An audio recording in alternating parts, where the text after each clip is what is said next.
the hell are you doing, man? It's for product development. Wait, how did you paint these so accurately? With those. You actually made them? Right, I did. The Army Painter makes history.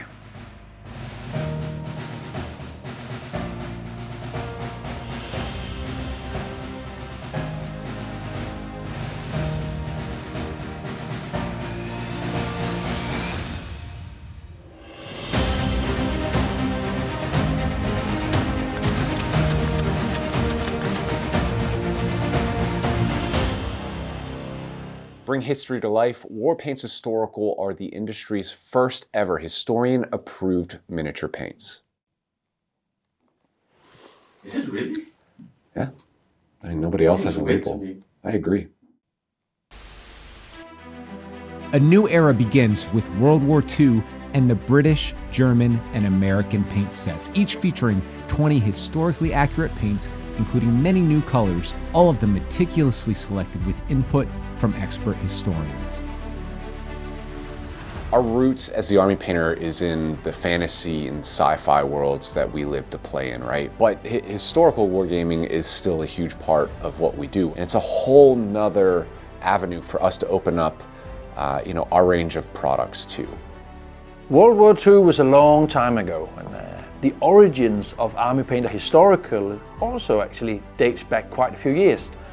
The Warpaints Historical range is actually something we've been working on since maybe even before I started, because it was something that we've always wanted to tap into. And every year that I said, now's the time, there was always something else coming up that was more important for the business. From the speed paints and fanatics to all, but also the racking systems. And back then, we didn't even have a proper website. So apparently there were people out there telling me I needed one of those too. We then had a breakthrough with the Warpaint Fanatic recipe. And at that time we decided that we wanted the historical range to be converted to the Fanatic recipe as well. It took some time because we already had the right colors approved by all the right people like Stephen Bull. So we had to convert it into the Fanatic recipe, and there's no conversion chart for that. So that's basically just trial and error, matching the right colors. And that took us a while, but I'm very pleased that we ended up with historical paints in the Fanatic recipe. Always something we talked about, always something we worked on. So now, I'm really happy to say that finally the time has come for Army Painter Historical. Now's the time for historically accurate paints.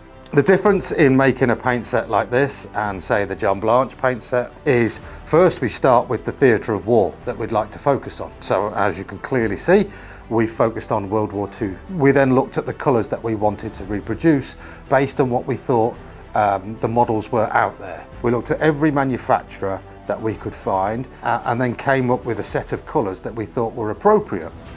And then the next stage, which is the fun bit, but takes time, is to get those colours authenticated.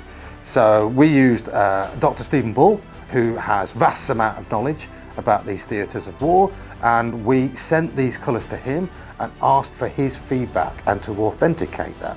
Working with Dr. Bull was really cool because he's an expert on World War II. He's written books about the subject, so he was able to help us dictate what the exact shades were, and also what colors from the Fanatic range would work really well, which goes to point that the range features a nice blend of existing colors from the Fanatic range that are renamed, obviously, and then some of the more poignant colors like the drabs, the khakis, the Feldgraus. Now, those were colors that we specifically developed with the guidance of Dr. Bull to really nail those colors and say, yes, these are the colors that you need.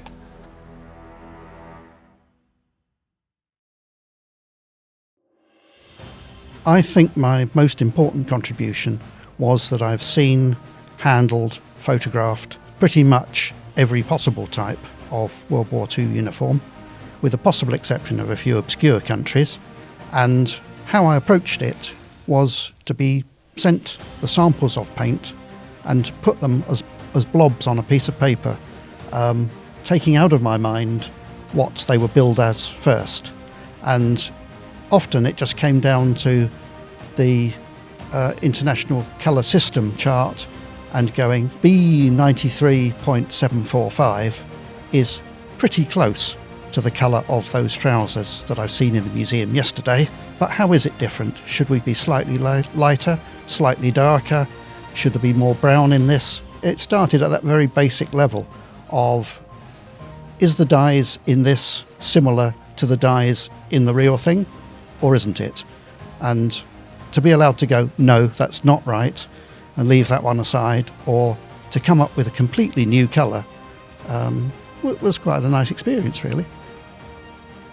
With the first 3 sets in our historical range, you can bring history to life on your tabletop and paint in confidence knowing that the colors you're using are historically accurate. If you're trying to recreate the Blitzkrieg, the German World War II set offers a selection of expertly chosen colors that reflect the formidable uniforms and vehicles of the Wehrmacht and Luftwaffe.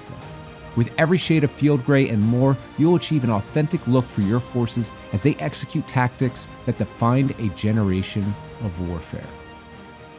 Stand firm, keep calm, and carry on. The British World War II set features era-specific colors representing the resilient spirit of the British Armed Forces.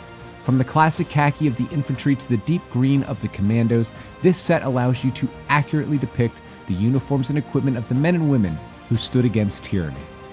Or unleash the power of democracy with the World War II American set, a carefully curated set of colors that represents the U.S. Armed Forces. From the distinctive drab of the M1 Garand to the vibrant hues of the Airborne Division, this set captures the essence of the greatest generation. I have to say, this new range from Army Painter, it's a really great addition. It's a very compact, focused, and extremely useful set for anyone new to historical painting for World War II. It takes away a lot of the worries that people might have about what colours to put where, and the colours themselves are all really accurate, really great coverage, really good quality, which has been a trend of Army Painter stuff for the last couple of years now. When I was a kid and I used to paint like Airfix figures, you'd always have those colours at the back which suggested where to stick it on the model. And that helped me understand those colours, and I understood what was required of me as a kid painting. I know I needed like this red. So having that, I think, is really going to help certainly someone new to historical wargaming that doesn't know anything about uniforms or is getting into uniforms. In fact, I think it's key for anyone getting into it as a paint set. It's perfect. I'd love to see historical wargaming grow to a new generation for younger gamers out there to get excited about recreating history in tabletop simulated war with the colors that we prepared for them, to make it super easy and super fun to have their armies painted and ready for their next game. There are a lot of new colors in the range, and I really am looking forward to seeing people getting their hands on the field grey range in particular, and the British battle dress ones, because those are some colors which can be a real pain in the neck to find an equivalent for outside of very specific ranges. So the Army Painter having their own, brilliant. Don't worry, we have loads more information about this exciting new range coming to you each week across all of our channels. So subscribe to enlist to our ranks to be the first in line to fight. Pre-orders are now open for delivery worldwide mid-May. Lucky attendees of Salute 52 will be able to purchase these exciting new sets from select retailers at this historic event.